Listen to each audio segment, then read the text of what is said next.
लहान बाळासाठी, नव्या जन्मलेल्या बाळाची सर्वोच्च श्रेष्ठ आहार कोणता? जन्मलेल्या लहान बाळाकरता सर्वश्रेष्ठ आहार कोणता? आईचं दूध. जे आईचं दूध पितय बालक, त्याला पाणी सुद्धा पाजत नाही, है ना? लहान बाळाला पाणी, कारण आईच्या दुधातूनच त्याला पाणी मिळत आहे, त्याला कॅल्शियम मिळत आहे, त्याला प्रोटीन्स मिळतात, त्याला मिनरल्स मिळतात, सगळे पोषक घटक आईच्या दुधात मिळतात. पण तीच जर आई एकदम किडमिडी असेल तर ती स्वतःचं दूध पिते का? कारण सगळे पौष्टिक पदार्थ त्या दुधात आहे. नाही, कारण आई म्हणजे धर्म आहे. तिला माहिती आहे हे फक्त देण्याकरता आहे. ती कितीही कुपोषित असेल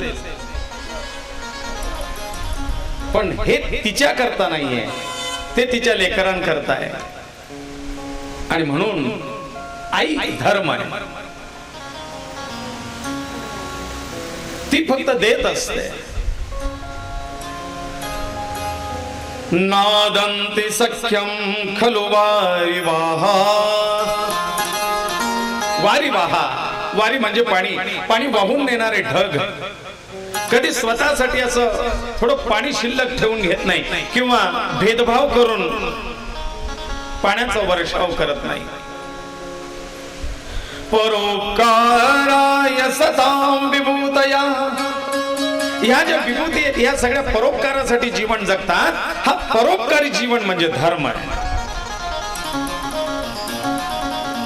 परोपकाराय फलन्ति वृक्षा. दुसऱ्यासाठी वृक्ष फलीभूत होतात. परोपकाराय वहन्ति नद्या. दुसऱ्यासाठी नद्या वाहत राहतात. परोपकाराय दुहन्ति गावा. गाई दुसऱ्यांसाठी दूध देतात. परोपकारार्थमिदं शरीरम. आणि म्हणून हे शरीर परोपकारासाठी आहे. परोपकार हा धर्म आहे. काही संतांनी सांगितलेलं आहे, सत्य समाना धर्म न दूजा. सत्यासारखा धर्म नाही दुसरा. खरा धर्म आहे सत्य. धर्म न दूजा सत्य समाना. आगम निगम पुराण बखाना. अगम निगम पुराण सगळ्यांमध्ये एक मुखाने वर्णन केलेलं आहे की धर्म म्हणजे सत्य आहे आणि सत्य हाच धर्म आहे. ज्या धर्मात खोट्या व्यवहाराला मान असेल तो धर्म धर्म नाही. ते वागणं म्हणजे धर्म नाही. आणि म्हणून व्यवहारात बनवलेले हे सगळे धर्म हे एका बाजूला खरा धर्म हाच आहे. परोपकारार्थमिदं शरीरम. धर्म म्हणजे चांगलं वागणं. धर्म म्हणजे चांगलं आचरण. धर्म म्हणजे चांगली व्यवस्था. धर्म म्हणजे दुसऱ्याची केली गेलेली काळजी. काहींनी सत्य समाना धर्म न दूजा असं सांगितलंय.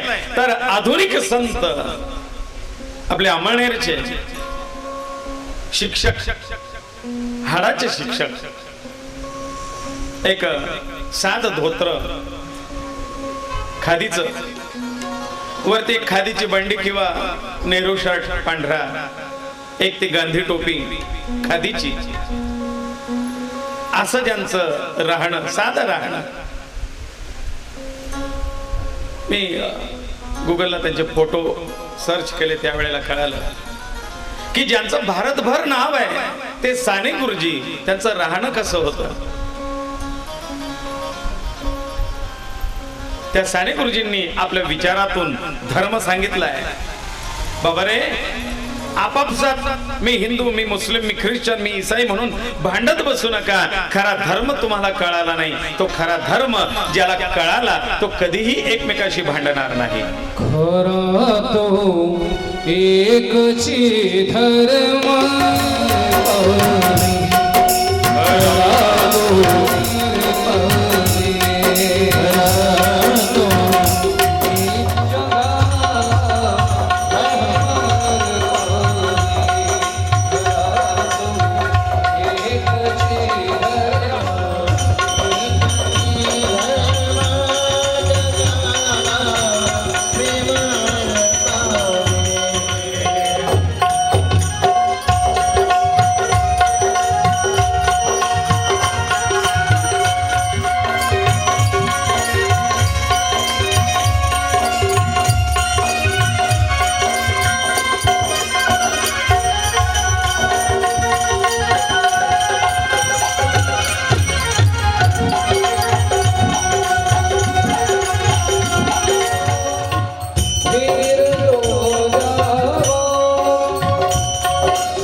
कठीण व्हावे समाज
साने गुरुजींच्या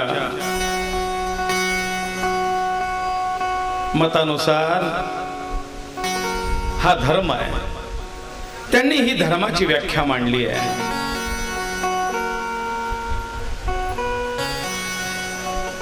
धर्म म्हणजे शास्त्रविहित जीवन जगण्याची पद्धती. शास्त्र विरुद्ध जीवन जगलं की त्या ठिकाणी दुःखाला कारण होतात. शास्त्र संमत जीवन पद्धती म्हणजे खरा धर्म आहे.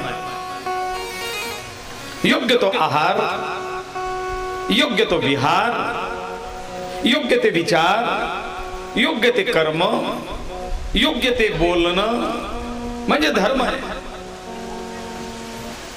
चकोरीच्या बाहेर गेलं की त्या ठिकाणी अनर्थाला कारण होतं. शरीराला व्याधी जडतात कारण आपली जीवनशैली बदलली की शरीराला रोग जडायला सुरुवात होते. मग झोपण्याच्या वेळा असतील, उठण्याच्या वेळा असतील, जेवणाच्या वेळा असतील, जेवणाच्या पद्धती असतील, जेवणाचे पदार्थ असतील, हे चकुरीच्या बाहेर आणि नियमाच्या बाहेर गेलं की ते शरीराला रोग निर्माण करतं.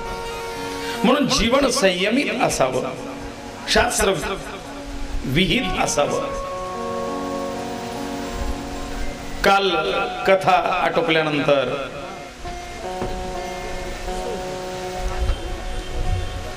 एक बाबा भेटले. गुरुजी, माझं वय 81 आहे. पण खऱ्या अर्थाने मला आज कथा ऐकून जीवनात एक विशेष समाधान मिळालं. वय 81 आहे, पण आज खऱ्या अर्थाने मला जीवनाचं एक विशेष रहस्य महत्व कळालं, एक समाधान मिळालं. आणि गुरुजी मी सांगतोय आता मला 2 वर्ष तरी मरणाची भीती नाही. एक दिवसाची कथा ऐकून 2 वर्षाचं आयुष्य वाढलं म्हणले माझं, मी 85 पूर्णच करणार.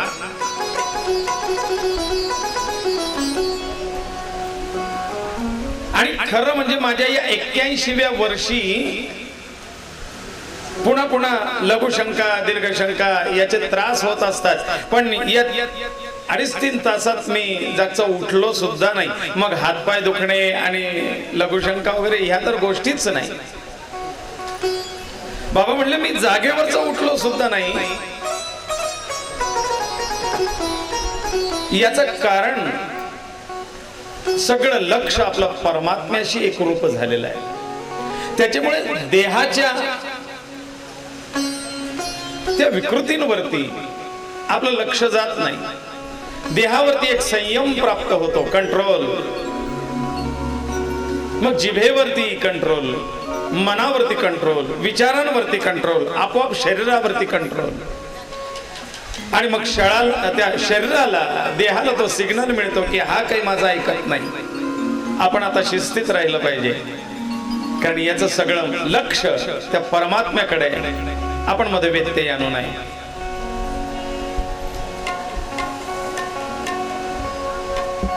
बाबांनी सांगितलं की उद्यापासून 7 दिवस मी पूर्ण येणार. मला आधी भीती होती की मी बसू शकेल का नाही, मी बसेन का नाही, पण मला पहिल्याच दिवशी आनंद मिळाला. 2 वर्षाने माझं आयुष्य वाढलं. एक विशेष समाधान बाबांच्या चेहऱ्यावरती आहे. या ठिकाणी नारायणाला गरुड पुन्हा विचारतात, भगवान शास्त्र विहित जीवन जगण्याची रीती पद्धती म्हणजे मला सांगा. बघा आपण मूळ विषयाकडे हळुवार पद्धतीने वळतोय. परमात्मा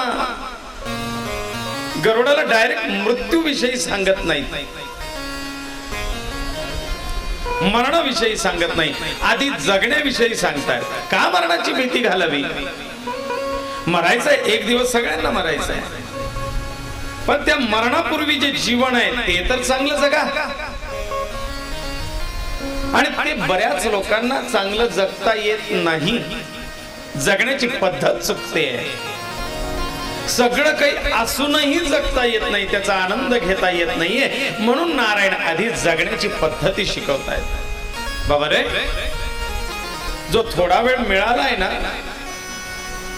हा आनंदाने जग. त्या जगता जगता तुझ्या हातून चुका होणार नाही हे मात्र लक्ष दे.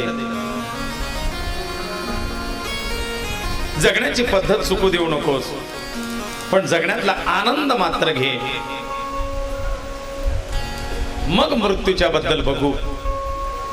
मृत्यू अटळ आहे, पण जीवन मला सुखी होता येईल की नाही सांगता येत नाही, असं थोडीच आहे. नाही, सुखी होण्याचे अनेक मार्ग आहेत. सुख आहे, पण ते तुला जगता आलं पाहिजे. याकरता नारायण गरुडाला आधी सुखाचा मार्ग सांगतायत. हे जीवन सुखमय आहे. आपण नेहमी हा संसार दुःख मूळ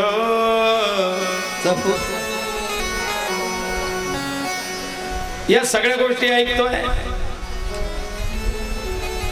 आणि मनाला आपण हेच समजवतोय की हा संसार मुळात दुःखाचंच भांडार आहे. मग जर मनामध्ये नकारात्मक विचार आधीच भरून घेतले तर मग जगाल कसं? हा पुढचा विचार आहे. या संसाराला दुःखमूळ केव्हा मानायचं?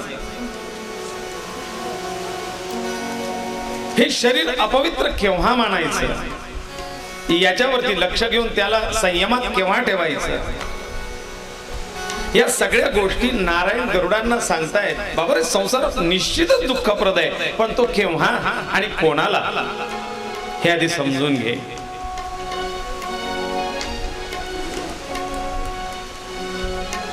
कारण सगळ्यांनाच तो दुःख मूळ होईल असं नाही. ज्ञानोबा तुकोबांनी, नाथ बाबांनी त्या दुःखमूळ संसाराला सुखाचं केलंय. आनंद बरीन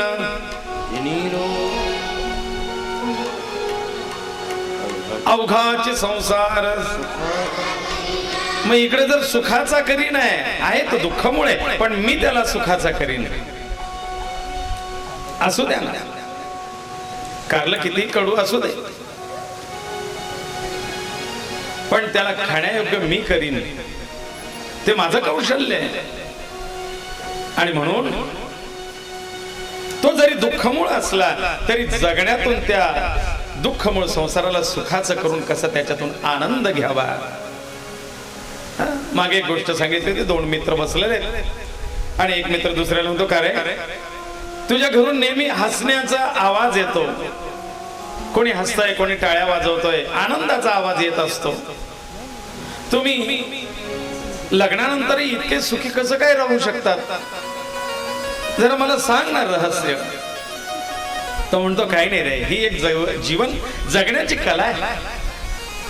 दुःख कोणाला नाही. भांडण आमच्याही घरात आहे, पण भांडणामध्ये तिने जर लाटणं मारून फेकलं आणि ते बरोबर निशाण्यावर बसलं तर ती आनंदी होते, तिला हसू येतं आणि टाळ्या वाजवते. पण ते जर मी चुकवलं तर मला हसू येतं आणि मी टाळ्या वाजवतो. बघा, भांडणातही आनंद आहे. तो म्हणतो, याचं नाव संसार आहे. मग असा हा संसार सुखाचा करीन आणि आनंदे भरीन. मग याप्रमाणे मला तो आनंदाचा करायचा आहे. म्हणून नारायण गरुडाला आधी सांगतात की बाबा रे, प्रत्येक जीवाने त्याला संधी दिली आहे ना, त्या संधीचं सोनं अवश्य करावं. तो संसार जगताना जगता यावा, त्याने तो जगून दाखवावा. काहीतरी विशेष आपल्या जीवनात असं कार्य करून दाखवावं की त्याची पुढीलांनी आठवण काढावी. अहो, आमचे आजोबा एक कलाकार होते, आमचे आजोबा एक योद्धा होते, आमचे आजोबा एक उत्कृष्ट वक्ता होते, आमचे आजोबा एक समाज कार्य करणारे समाज सुधारक होते. आणि काहीतरी आठवण पुढच्यांना राहावी असं कार्य करणं म्हणजे जीवन जगणं आहे. नाहीतर सगळेच जीवन जगतात. भगवान नारायण गरुडांना उपदेश करतात. गरुडा, तुला जीवन जगण्याची पद्धती सांगतो. काल आपण बघितलं आत्मपुराणाचा देखावा, जिथे स्वयं महादेव ब्रह्माजींना, महर्षी वेदव्यासांना, इंद्रदेवांना या आत्मपुराणाबद्दल सांगतात. आज आपण पाहणार आहोत गरुड पुराणाचा देखावा, जिथे स्वयं नारायण त्यांच्या परमभक्त आणि वाहन असलेल्या गरुडजींना ही कथा सांगतायत. तो देखावा आपल्याला बघवायचा आहे. नारायणा नारायणा श्री कृष्ण गोविंद नारायणा नारायणा नारायणा श्री कृष्ण गोविंद नारायणा श्री कृष्ण गोविंद नारायणा नारायणा श्री कृष्ण गोविंद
जो वरतून शूटिंग घेतोय ना,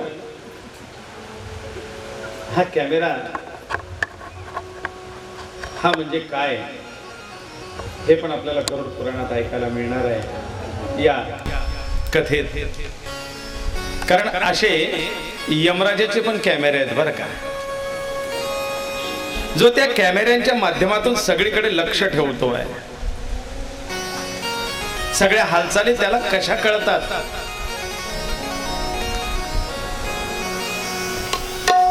ते शूटिंग करणं म्हणजे चित्रगुप्त. जी शूटिंग होत आहे प्रत्येकाची, पण ती गुप्त आहे, ती दिसत नाहीये, म्हणून त्याला चित्रगुप्त असं म्हटलं जातं.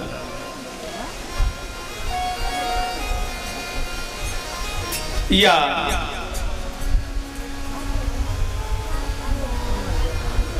सगळं कौशल्य ही छोटी छोटी स्वरूप देवाची. मग असंच मोठं रूप तिकडे, हा फक्त डेमो आहे, हे सूक्ष्म स्वरूप आहे. ज्या गोष्टी आपल्याला इथे शक्य आहे ते तिथे त्या परमात्म्याला सगळं शक्य आहे. पण ती रचना आपण बघितल्याशिवाय आपल्याला कळणार नाही. म्हणून तर गरुड म्हणताय, या लोकीच्या समस्त रचना माझ्या नयनान दिसेची की. माझ्या डोळ्यांना ह्या रचना दिसल्या नाही. नारायण मला धर्मोचित वागणं, धर्म म्हणजे काय हे सांगतात. मला ती जीवन जगण्याची पद्धती सांगा. मनुष्याने धर्मोचित जीवन जगणं म्हणजे काय. ज्ञान भक्तीच्या अभिमाने सदाचार त्यागिला जयाने तयाच्या फल साधने मिथ्या अज्ञाने नरक भोगते. इथून गरुड पुराणाच्या बांधणीला सुरुवात होते. आत्मपुराणाकडून गरुड पुराणाकडे, गरुड पुराणाकडून कर्म विपाकाकडे आपण कसं पदार्पण करणार आहे. तो मृत्यू समजावता समजावता जीवनातून मृत्यूकडे कसं हळुवार पद्धतीने न्यायचं आहे. नारायण गरुडाला हे जीवन सांगता सांगता मृत्यू सांगतात. ते सांगतात की बाबा रे, या सुंदर अशा मनुष्य जीवनामध्ये मिथ्या अभिमान मनामध्ये धरून जो सदाचाराचा त्याग करतो, सद्वर्तनाचा त्याग करतो, सद्गुणांचा त्याग करतो आणि शास्त्र विरहित वागू लागतो, त्यावेळेला असा व्यक्ती, असा नर, असा जीव हा त्या अज्ञान वशात नरकाकडे वळतो, नरकाच्या मार्गाला लागतो. नरक तो नर अनाचाराने वागू लागला की तो नरकाच्या मार्गाला लागतो आहे. याला कारण अभिमान. आणि म्हणून तर समर्थ आपल्या दासबोधात उपदेश करतात. सदाचार हा थोर सांडून येतो, जनी तोचितो मानवी धन्य होतो. मनुष्य जीवनाला आल्यानंतर तोच मनुष्य धन्य समजावा ज्याने कधी सदाचार सोडला नाही. जो सदैव सदाचाराचा मार्ग चालतोय, सदाचाराच्या मार्गाने मार्गस्थ आहे, तो जीवनात धन्य आहे.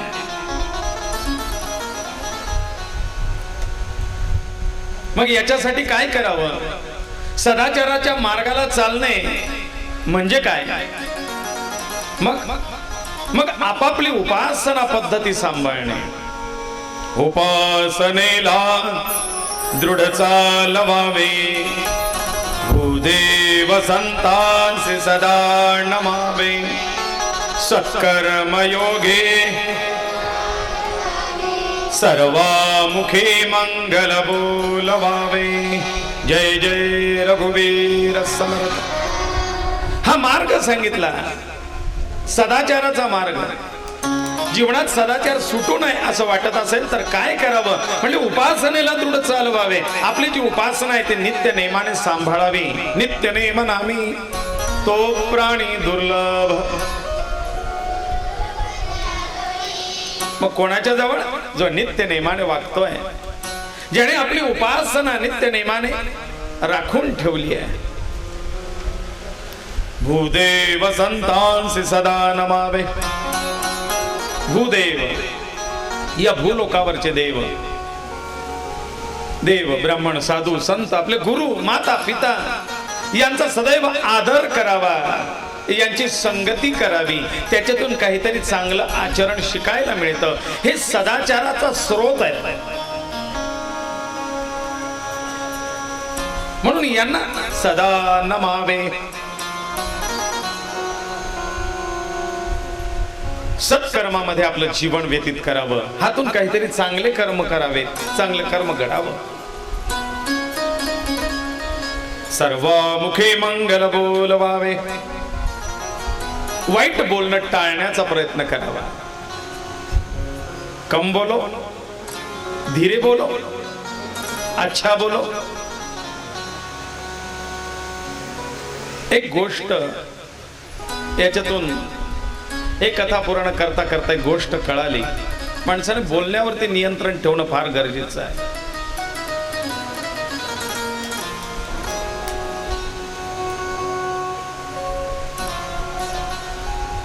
बोलावं तिथेच जिथे तुमच्या बोलण्याला किंमत आहे. आपल्या जीवनात हे फार समजून घेण्यासारखं आहे. बोलावं तिथेच जिथे तुमच्या बोलण्याला किंमत आहे. जर चार लोक तुमच्या बोलण्याला किंमत देत नसतील तर बोलून तुमचे शब्द, तुमची शक्ती वाया का घालवता? मौन ठेवा. बोलावं तिथेच जिथे तुमच्या बोलण्याची गरज आहे. नाहक विनाकारण तोंड खुपसणं म्हणजे अपमानाला जागा. बस झालं ना, काय शानपणा करणार आहे ना. जाऊ दे भाऊ, त्यासलं काय समजस, समजावं. इथे बोलणं किंमत शून्य आहे. जिथे तुमच्या बोलण्याची गरज आहे तिथेच बोला. जिथे तुमच्या बोलण्याची किंमत आहे तिथेच बोला. जिथे तुमचं बोलण्या योग्य लोक आहेत तिथेच बोला. बोलणं एक विशिष्ट उच्च दर्जाचं असावं आणि त्या दर्जाची लोक असावेत. त्या वेळेला बोलण्यात मजा आहे. कारण तुमचं बोलणं समजणे इतपत पात्रता ही तर असावी.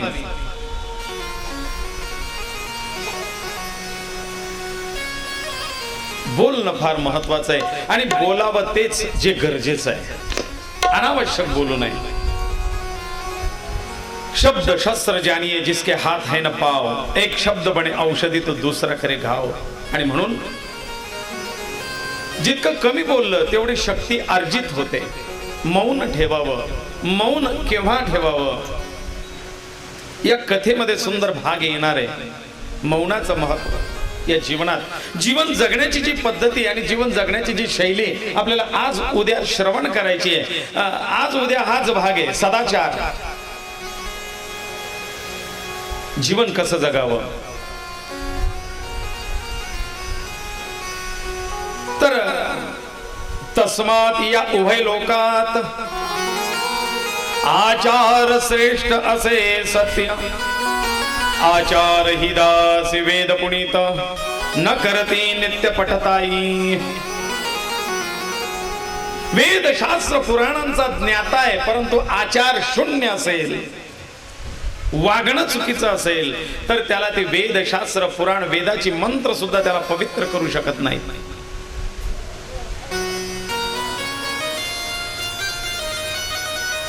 आचारहीनासी जो आचारहीन झालाय, आचार शून्य झालाय. वेद पुनीत न करती नित्य पठताही त्याला वेद शुद्ध करू शकत नाही, त्याला पवित्र करू शकत नाही.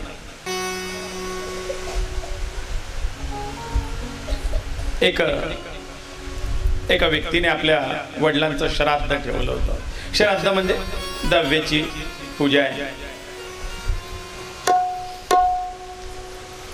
पहिला, दुसरा, तिसरा आपल्याकडे काहींकडे करायची पद्धत आहे. तिसऱ्या दिवसाचा विधी होतो. गुरुजींना एक बोलवलं गेलं.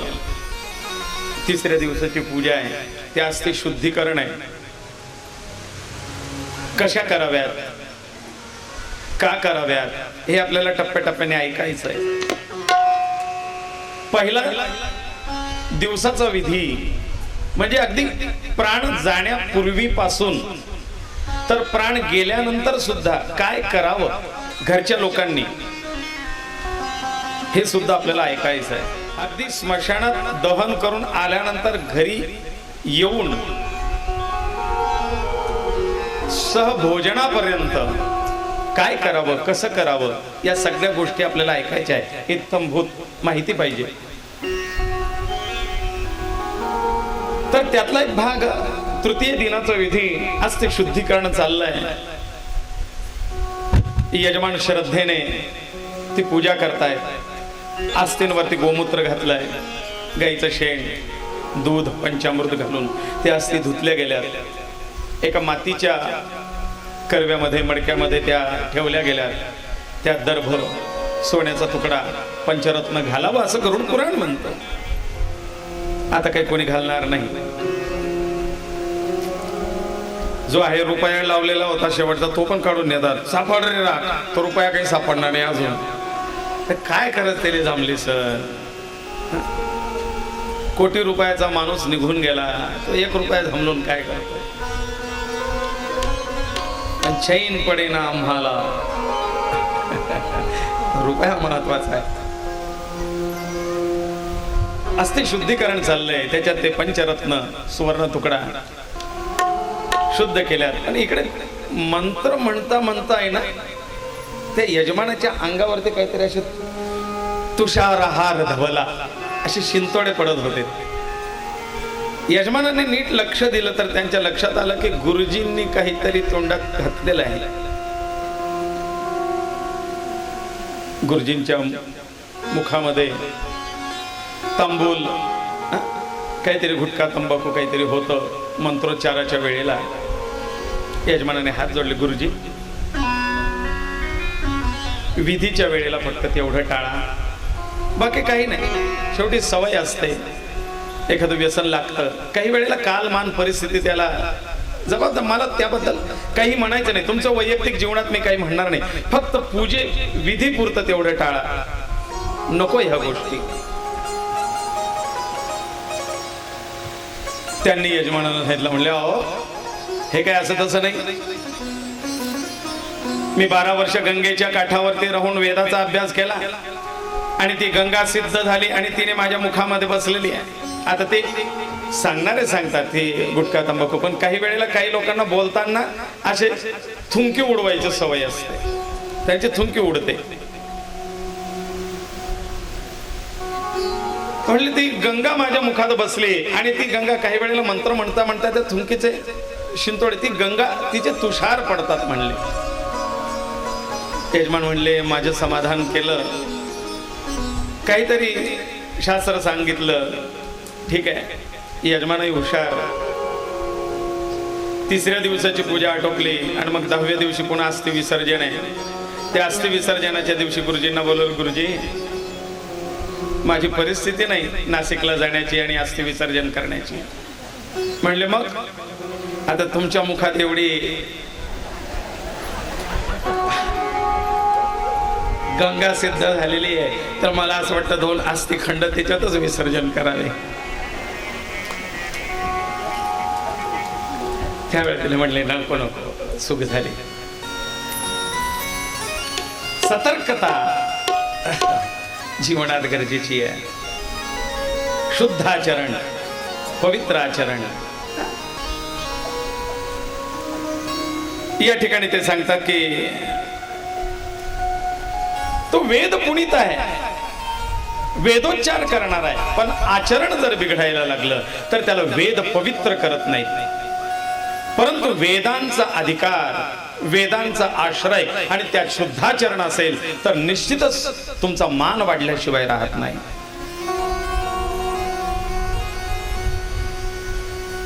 आणि मग हे चांगलं वागणं कशातून प्राप्त होतं, चांगलं वागणं कुठे शिकायला मिळेल,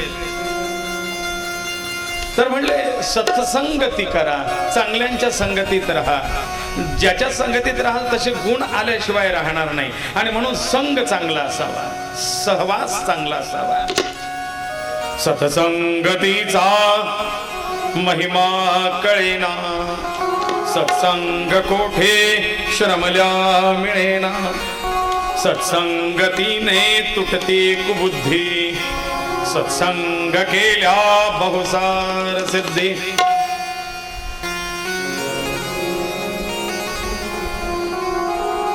मी काल बघितलं, फक्त एक दिवसाची कथा,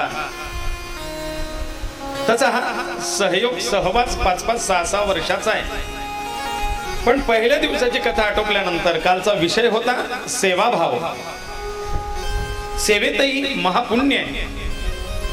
सेवा म्हणजे छोटेपणा नाही, लहानपण नाही. तर काल बरीचशी आदरणीय मंडळी ज्यांच्या हाताखाली 5-5, 10-10 नोकर चाकर काम करतात, त्या मंडळींनी काल वाढण्याची सेवा, कोणी पात्राची सेवा, आमच्या आबा तर ताटा पुसून देत होते.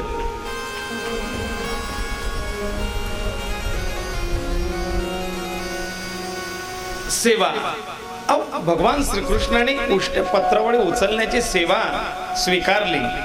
ते त्याच्या आचरणातून सेवा किती श्रेष्ठ आहे हे दाखवून दिलं देवाने. याकरता स्वतः सुरुवात करावी लागते. सेवा कराल तर सेवा मिळेल.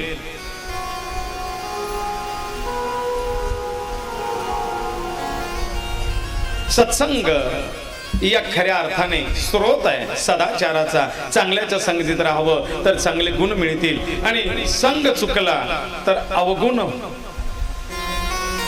डवळ्याच्या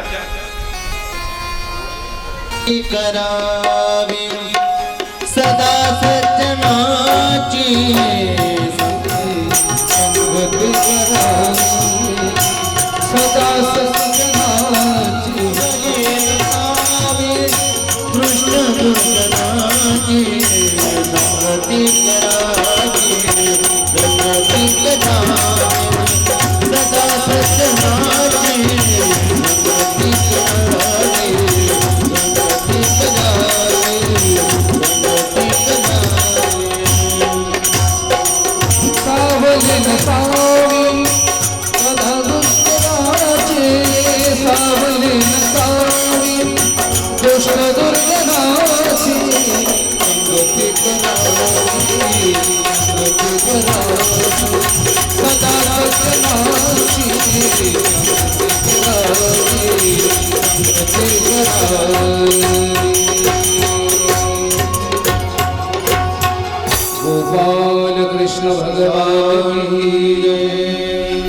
संगती करावी कोणाची? सज्जनांची. सात्विकाची करावी संगती, त्यागावे राजसत्तामसा प्रती.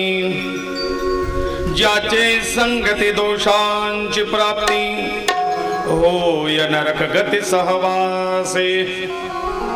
ज्यांच्या सहवासाने नरक गती प्राप्त व्हावी अशी संगती टाळलीच पाहिजे. सात्विकांची करावी. संगतीने आपला मान वाढतो. संगत कोणी कोणाची केली? कोणाचा मान वाढला?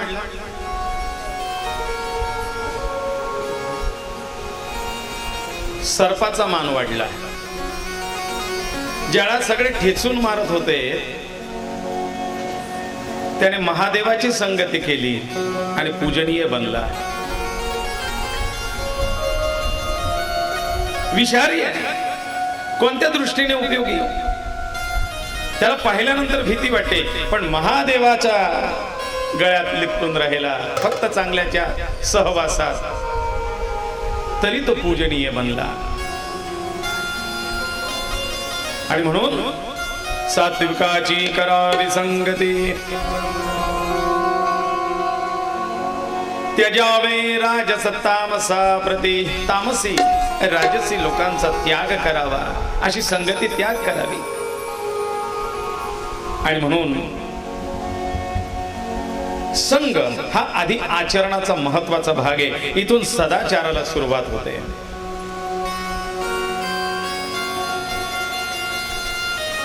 ढेकणा संगे हिरा तो भंगला,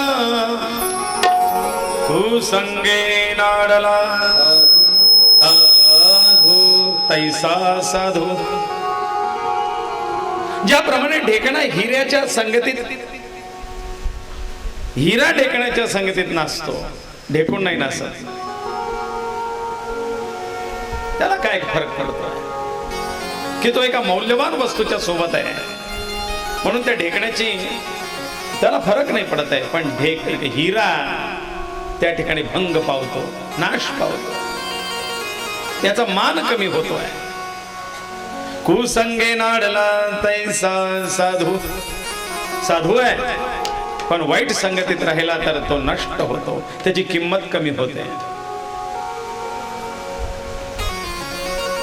ओढाळाचे संगे सात्विक नासली. ओढाळाच्या संगतीत एक ओढाळ गाय चालली होती, त्याच्याबरोबर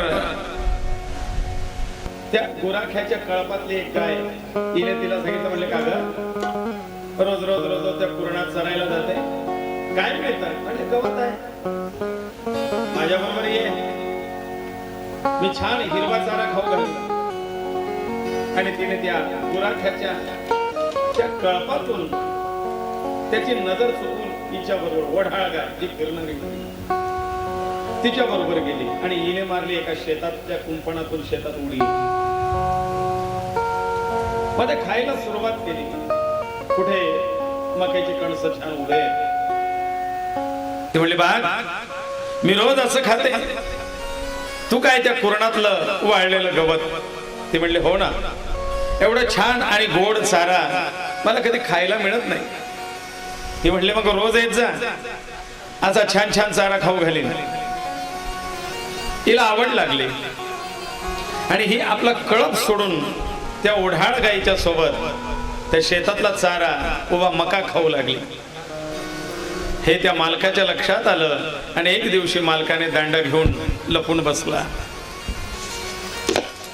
इतकं बेदम मारलं, त्या गाईचा पाय मोडला. लंगडत लंगडत ती आपल्या कळपात घुसली आणि त्यावेळेला ही तिला म्हणते, अगं उद्या. म्हणले, नको बाई, माझा कोरडा चारा बरा आहे.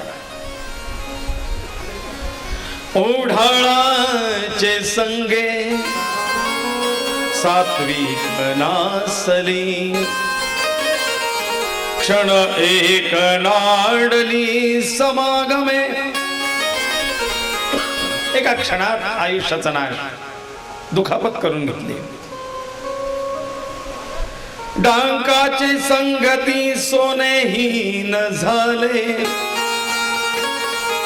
मोलते तुटले लक्ष कोडी.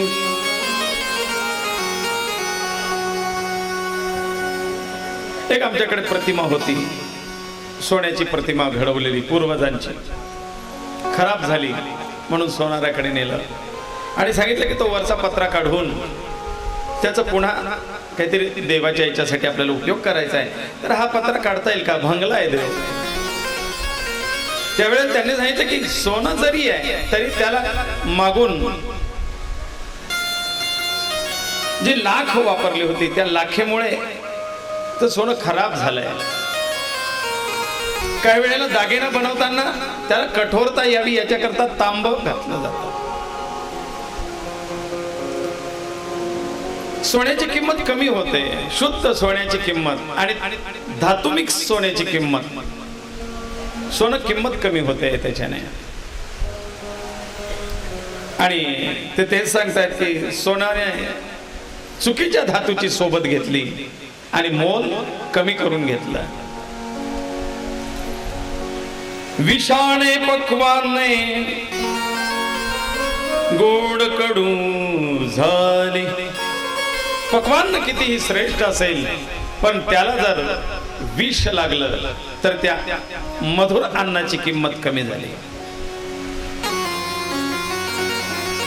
अहो तहान लागली आहे, पाणी मिळेल का प्यायला? हो का नाही? छान गंगेचं पाणी देतो आणि तेही वाळा टाकून गार केलेलं. मग तर सोने सुहागा फार छान. पाणी समोर आलं, शुद्ध गंगेचं आहे, वाळा टाकून गार केलेलं आहे, सुगंधी आहे. पण अहो हे भांड काय? ही नरकवटी आहे, मेलेल्या माणसाची खोपडी, आणि त्याच्यात तुम्हाला गंगेचं पाणी दिलंय प्यायला. उतरेल का घशाच्या खाली? गंगाजल आहे पण संगत चुकीची. गंगेची किंमत त्या ठिकाणी, त्या गंगाजलाची किंमत कमी झाली. संगती भावे तुका म्हणे संग हावर. भावे तुका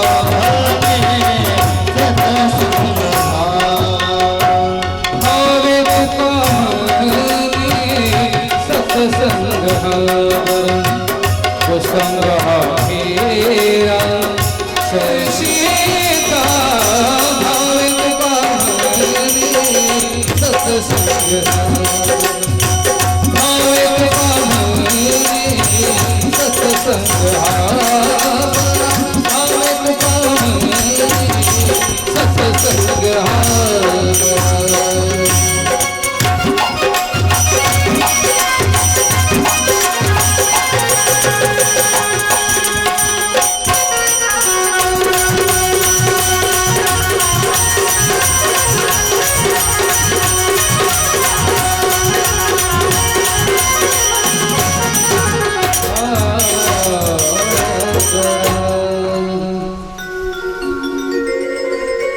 अहो सांगितलं तुम्ही.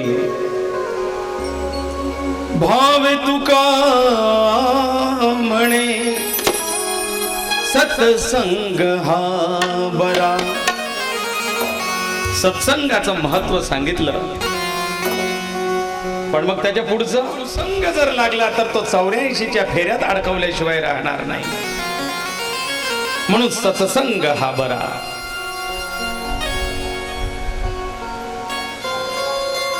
सत्संग करावा. सत्संगतीने जीवन जगण्याची खरी शैली, कसं जगावं जगणं कळतं. आपल्या धर्मशास्त्राने काही नियम लावून दिले, पुराणात हे नियम दिले. दिनचर्या आपली व्यवस्थित ठेवावी. आपल्या शास्त्राप्रमाणे दिनचर्या आहे. अगदी सकाळी उठण्यापासून रात्री झोपण्यापर्यंत नियमावली आहे. सकाळी झोपेतून उठल्यानंतर डोळे उघडताना डोळे उघडावे आणि समोर आपले आदर्श किंवा परमात्म्याचं चित्र असावं.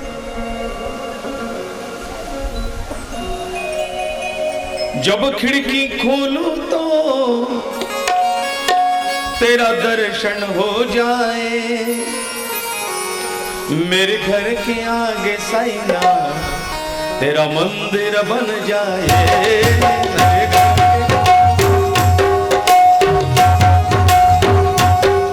मेरे घर के आगे साईना तेरा मंदिर बन जाए. मेरे घर के आगे साईना तेरा मंदिर बन जाए. घर के आगे साईं, तेरा मंदिर बन जाए. मेरे घर के आगे साईं, तेरा मंदिर बन जाए.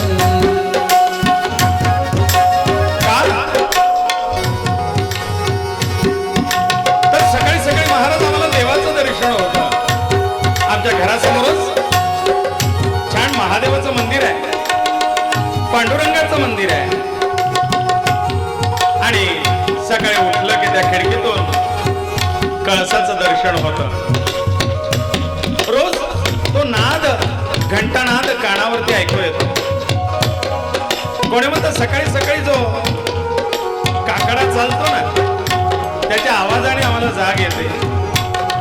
मेरे घर के आगे साईं तेरा मंदिर बन जाए, मेरे घर के आगे सैया तेरा मंदिर बन जाए. जब खिड़की खोलूं तो तेरा दर्शन हो जाए. जब खिड़की खोलूं तो तेरा दर्शन हो जाए. मेरे घर के आगे साईं तेरा मंदिर बन जाए. मेरे घर के आगे सैया तेरा मंदिर बन जाए.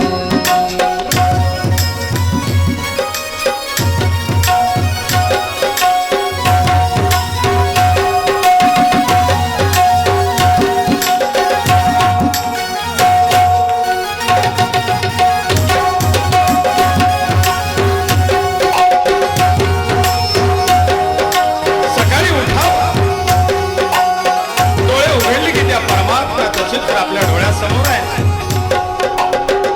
डोळे भरून त्या परमात्म्याकडे पाहावं. देवा, आजचा दिवस माझ्या जीवनात उजाडला की तुमची कृपा.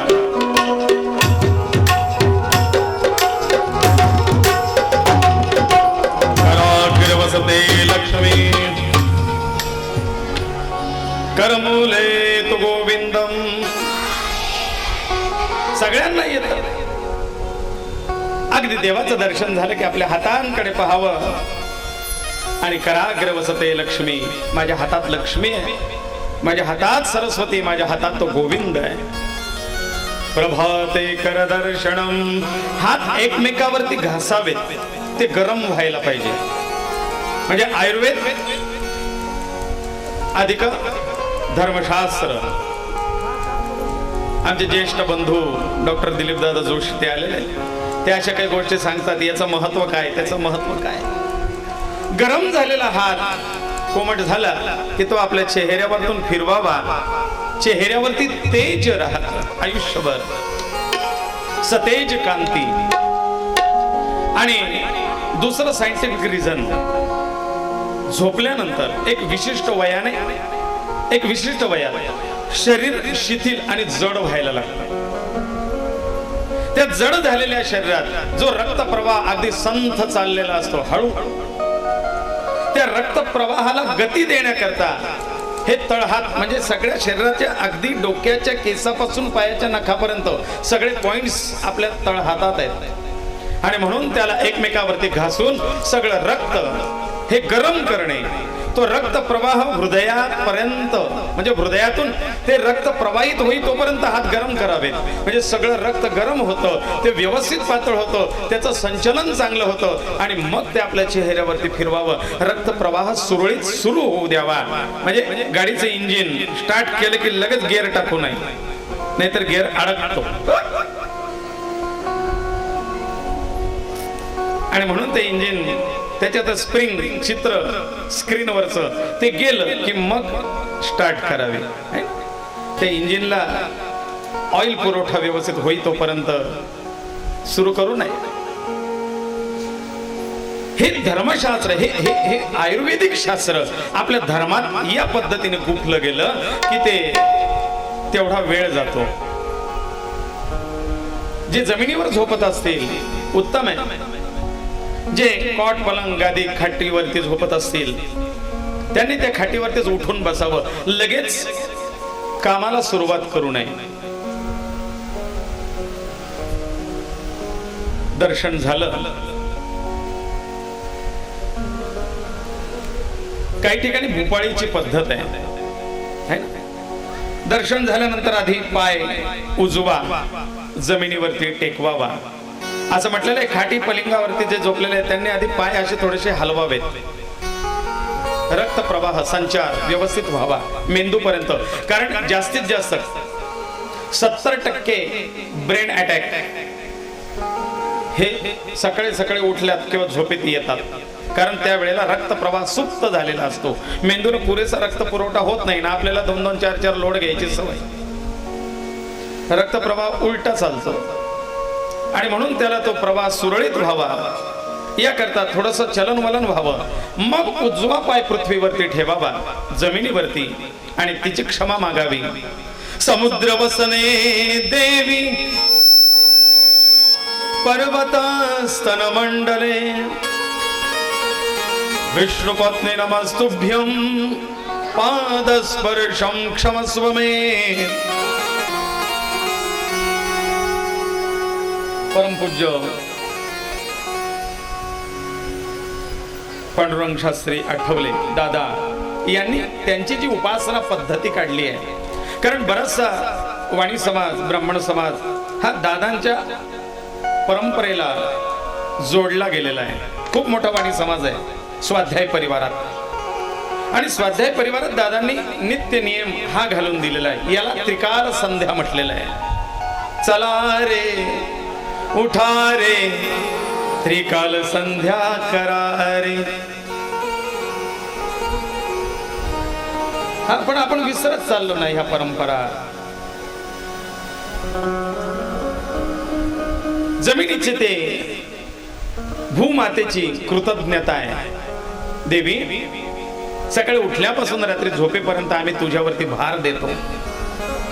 खोदणे उकरणे अगदी लहान बाळाप्रमाणे जसं बाळ आईच्या मांडीवरती शी करतो सू करतो त्याप्रमाणे आम्ही तुझ्या अंगावरती सगळे कार्य करतोय. पण तू कधी आमच्यावरती रागवली नाहीस. आई एक नमस्कार तुला, ही कृतज्ञता आहे. मनोगो महदोस्तुते मोठं मन करून या गोष्टी स्वीकारल्या. आमच्या पाठशाळेत मग पद्धत होती उठल्यानंतर अंथरुण तसं घडी करावं, ती वळकटी बांधावी. अंथरुण अंथरुणाच्या खोलीत ठेवलं की सगळे सभा मंडपामध्ये देवाच्या समोर देवाचं पट लावलेलं आहे, दार लावलेलं आहे, पण सभा मंडपामध्ये सगळे विद्यार्थी हात जोडून उभे राहतात आणि देवाला जाग करण्याकरता भूपाळी म्हणतात. याचं नाव आहे भूपाळी, कारण ही भूप रागातून गायली जाते. भूप रागामध्ये उठा जागे फरे जन्माचा कवी व्यथा सुकवी व्यथा